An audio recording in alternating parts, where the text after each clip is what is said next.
नमस्कार, मैं प्रशांत और आप देख रहे हैं द एडी न्यूज़। देखिए, एक तरफ दिल्ली के आसपास जो किसान हैं वो डटे हुए हैं, लगातार दिल्ली के अंदर प्रवेश करने का प्रयास कर रहे हैं, लेकिन उन्हें रोका जा रहा है, बलपूर्वक रोका जा रहा है, आंसू गैस चल रहे हैं, सभी खबरें आपको मिल रही होगी।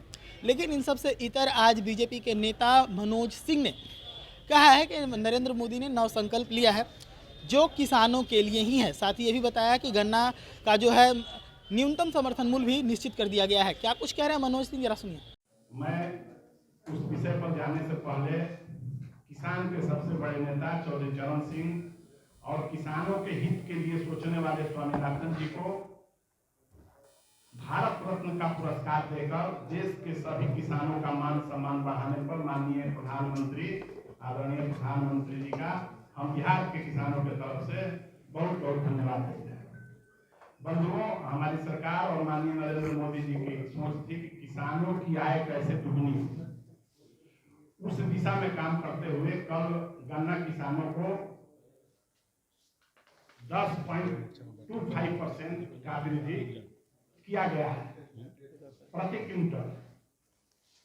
और आपको बता के हमको खुशी हो रही है कि ये बढ़ोतरी किसानों के हित में है और इससे बहुत गन्ना किसान बहुत खुश है। और उससे भी बहुत बड़ा काम ये किए हैं कि इसके पहले जितने बकाया होते थे, जो गन्ना के किसान थे उसका मैक्सिमम पैसा बकाया रहता था चीनी मिलों के पास, उसका उन्होंने 99.95% भुगतान करा चुके हैं।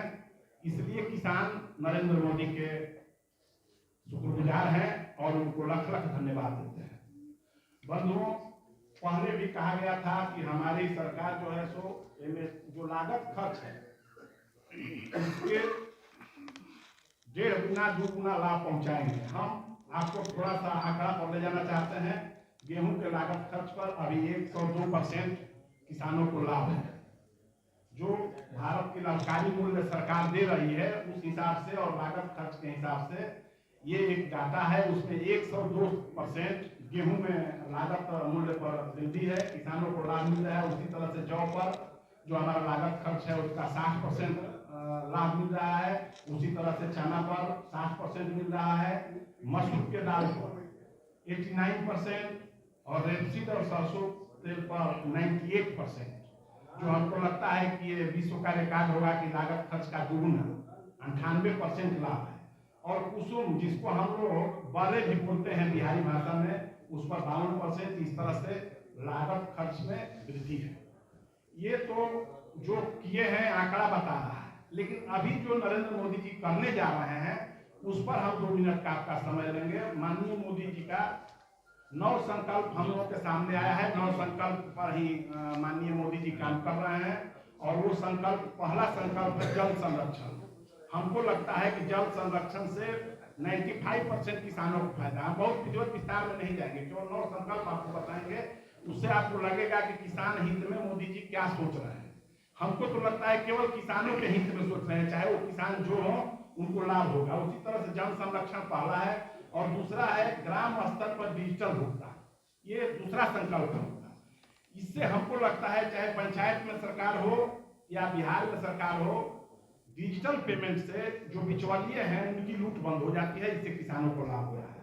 तीसरा है स्वच्छता अभियान।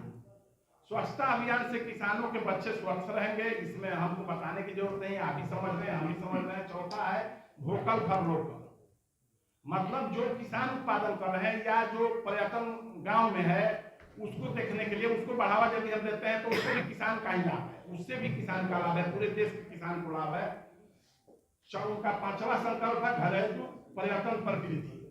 इससे भी हमको लगता है कि जहां किसान होंगे घरेलू पर्यटन बढ़ेगा तो उस पर किसान का लाभ होगा ही। हम लोग राजगीर जाते हैं, उस रास्ते में अनेकों लोग गन्ना का रस पिलाते हुए दिखते हैं, उससे डायरेक्ट किसान को लाभ है। जो गन्ना बिकता है उसके 5 गुना रेट में वो गन्ना का रस बिकता है। जैविक खेती के बारे में जागरूकता बढ़ाना उनका 6वां संकल्प है।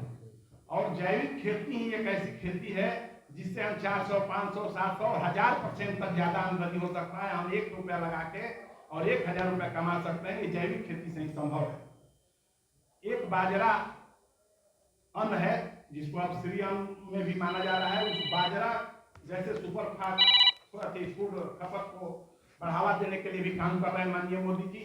तो ये तो एक अन्न ही है, इसमें कोई दिक्कत नहीं है। 8वां संकल्प उनका है ग्रामीण खेल, और जिससे फिटनेस बढ़े। तो ग्रामीण एरिया में तो किसान के बच्चे ही खेलेंगे, गरीब के बच्चे ही खेलेंगे। तो मेरा मानना है, और अंतिम है, आर्थिक रूप से वंचितों को मदद करना है। आर्थिक रूप से वंचित में मैक्सिमम संख्या किसानों की है। तो मेरा मानना है कि आज के डेट में माननीय नरेंद्र मोदी जी का फोकस केवल किसानों पर है। इसलिए पूरे बिहार के किसान के तरफ से हम उनको पुनः लख लख बधाई देते हैं। हम चाहेंगे कि उनका जीवन बहुत लंबा हो और किसानों के हित में काम करते रहें। जय श्री राम। बहुत बहुत धन्यवाद। तो सुना आपने किस प्रकार से मनोज सिंह ने बताया है कि नरेंद्र मोदी के जो 9 संकल्प हैं वो किसानों के लिए हैं, चाहे वो ग्रामीण खेल का मामला हो या फिर कोई और भी चीज़ें हैं। जितने भी संकल्प हैं सब में कहीं ना कहीं किसान जो है वो जरूर जुड़ते हैं। ऐसी तमाम खबरों के लिए जुड़ेगा दैनिक न्यूज़ के साथ। कैमरामैन पृथ्वी के साथ प्रशांत कुमार पटना।